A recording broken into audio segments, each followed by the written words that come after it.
one of our texters at 484 says, "What happened to the mole?" So we'll ask Ann Coulter about the mole that the FBI apparently placed in the Trump campaign with no reason whatsoever, just to get a pretext to go to the FISA court and get a warrant to surveil the Trump campaign. Ann Coulter, how you doing today? Fine, thanks. How are you, Howie Carr? Good. Have you been following this story about the mole, this Oxford or Cambridge professor, and how he's been paid hundreds of thousands of dollars by the feds over the last few years, and it appears that he was the guy who tried to entrap George Papadopoulos into saying foolish things so that they could get a warrant to surveil the Trump campaign? I have seen the rumors or stories. I have no update other than what you've said. Are you shocked, Ann, that the FBI? I actually am, because I mean, it's clear from their internal emails they didn't expect Trump to win.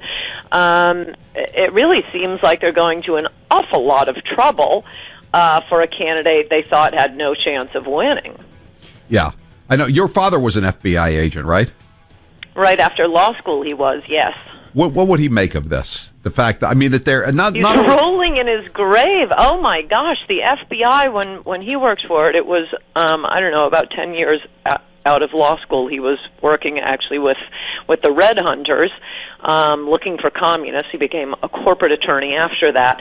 And I mean, they were famously honorable. You need to have, as we know from, in my opinion, the scariest Hollywood movies are when you have a dirty cop. There's nothing more terrifying than law enforcement. The people you run to when or you're supposed to when there's trouble. The policeman is your friend, and to have law enforcement at any level behaving badly, I think there is nothing scarier. I'd rather have a corrupt EPA, a corrupt Defense Department, and don't worry, I think we have all of those too. But the FBI, wow, as I think I've mentioned on this program, I think this is, I don't know how well known this is, but it was you would never have something like this under J. Edgar Hoover. Part of the reason he is so maligned by the left, because he was keeping America safe, but one of his policies was not only were all FBI agents men, but he made a point of trying to hire Catholics and Mormons because he thought they'd never lie. They were incorruptible, the most honest. Well, he also didn't like them going after organized crime because he said there were too many opportunities to be compromised between the money and the drugs and the women, et cetera, et cetera. Little did he realize that associating with Democrats was probably even deadlier than associating with gangsters, apparently. Yes. No, it's really sad what's happened, and I wish Trump would come home from yet another foreign trip, making Israel great again, making China great again. Yeah, but he's not there. He's not there. Other countries great again. Okay, but that's all we're talking about. Can he get back to caring about America? Because wow, there's a lot of swamp cleaning that needs to be done, and this is. I mean, people sense this even if they didn't know the details. They just sense the utter corruption. It had gotten to the point that people would have voted, for Al Sharpton just to blow the system up. Both political parties against the American people, and we wanted a sledgehammer in Washington. Well, listen, Ann, I got to ask you. You've been down on Trump for not being proactive enough about the wall. But yet there was a story last week that there was a cabinet meeting at the White House, and he spent a half an hour yelling at the Secretary of Homeland Security, Christian or whatever her name is, Nelson, and telling her, why aren't you doing... Kelly's special friend. But, I mean, he yelled at her for a half hour. I mean, isn't that a good sign? I admit it's a heartwarming story. It makes me feel warmly toward the president. I just wish he'd remember that he is the president. I mean, why did he ever put her there? I don't care how close she is to General Kelly. He surrounded himself. I think I'm up to 2, maybe 3 members of the entire Trump administration who might possibly have voted for him. And you wonder why there are leaks. Oh, we haven't gotten to the leak of this poor woman, Kelly Sadler. I've been busy working on my book, so I haven't been tweeting much, but I've been dying to talk about that. Well, wait. Let me ask you first. Let me ask. Speaking of Kelly, let me ask you about John Kelly, the Homeland Security Secretary's special friend there. What about all the crap he took this weekend? What he said about illegal aliens coming across the border, that could have been you or me saying that, Ann. And he's taking a lot of crap about it. It shows. I actually did just tweet out. I was going on Twitter before coming on your show, so I wouldn't be totally out of it.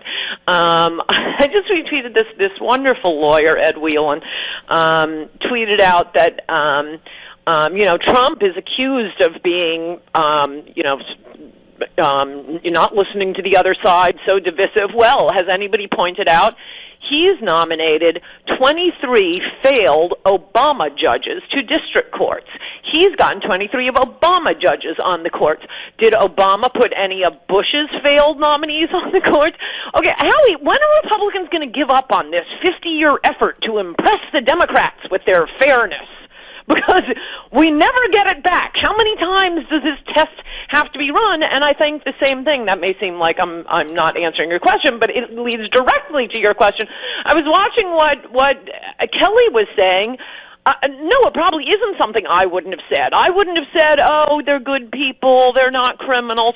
No, they are criminally coming into our country, and they are criminally stealing things that belong rightfully to Americans, government assistance and teachers and roads, and that's even if they don't actually, kill someone in a drunk driving accident. Well, he said... So by being absolutely fair...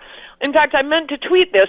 Then I go down to make myself some coffee, and there's Luis Gutierrez on TV, denouncing Kelly as a racist.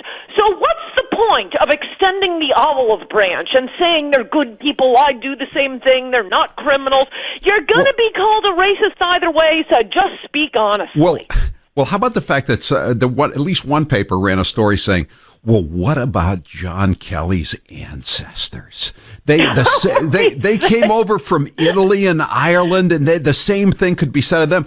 But Ann, I kept reading the story, and I kept thinking, yeah, but when his ancestors came over from Italy and Ireland, there was no welfare state. Yep. They had to get jobs. They had to learn to speak English. I may write about this week. I am a quarter Irish. That's where I got my taste for liquor. And the Irish, I got to tell you, were a huge problem. Consequently, immigration was totally shut down after about, 20, 30 years of Irish immigration. It was a big problem. We were criminals. And not only was there no welfare, excellent point, most important point, thank you, Howie Carr, but the secondary point is we didn't live in this politically correct world where, you didn't have professors and the media telling us, no, this is just their culture. You're imposing American privilege. No, the Irish Catholic priest slapped around the drunks and told them, go home to your wife, knock it off. You were allowed to criticize bad behavior in immigrants once. Now we're not allowed to. Oh, it's racist. Yeah, well, I know. And also in pre-Civil War New Orleans, they when they were digging the canals, they always used Irish rather than slaves. You know why, Ann? Because it was really dangerous backbreaking work, and there was a high rate of fatality among the workers. If one of the Irish immigrants died, there was no skin off anybody's rear end. I mean, nobody lost any money. If a slave died, you were out, a couple of $1,000. Yeah, it's like losing a racehorse, right? Right. Yeah, so it's actual money. Yeah, nobody mentioned any of that. Well, listen, let's talk about the leak on this woman, Kelly Sadler. Something that no one is saying. Maybe I'll tweet it when I get off. But number one, they keep saying it's a joke. She was mocking. There's no joke. And by the way, the version that leaked, I'm quite sure is the worst version of what she said. If anything, that what the context and the surrounding verbiage would make it better. So let's assume exactly how it is reported. Well, John McCain is dying anyway. That is what she said. There's no joke. There's no mocking. You could say it's blunt. You can say it lacks a certain amount of sentimentality, but there's nothing mocking in it. So stop calling it mocking. Number two, it's not something anybody would say publicly. You wouldn't say it around McCain himself. You wouldn't say it to his family, but she didn't. It was said privately. And third, this was leaked. That's how the McCain family and John McCain himself, were put in this uncomfortable position because of the person inside the meeting leaking it. Yeah, at least when Trump made fun of John McCain, he actually was mocking him, and I did tweet this weekend. You probably remember, we've probably talked about this.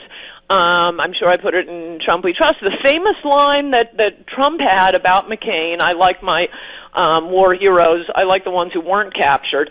That was a joke that Al Franken told 10 years earlier, and I never heard a peep about that. I know, I didn't know that. I didn't know that, but there was just a story that moved. We should tweet that story out. Someone just emailed it to me. Al Franken said it. I tweeted it over the weekend. Said exactly the same thing, and nobody ever knew about it until they read Ann's tweet or just heard her say it right now.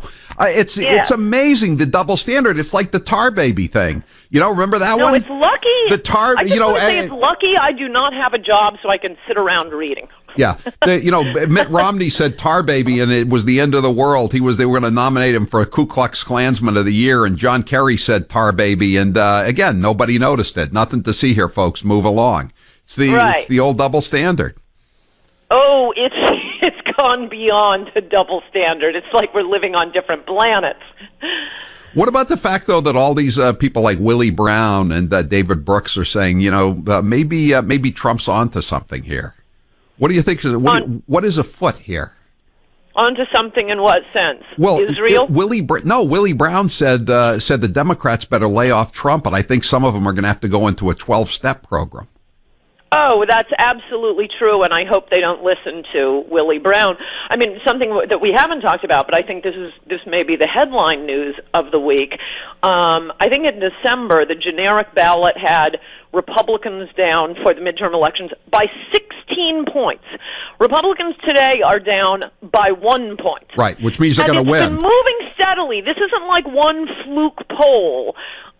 Which is why something else I didn't tweet. I'll just fill in, I'll get all my tweeting off my chest when I talk to you, Howie. Over the weekend, Ali Velshi said, it was the strangest phraseology, that the generic poll had Democrats up, I forget what number he gave, but he said something like, by 8 points over the last 12 months.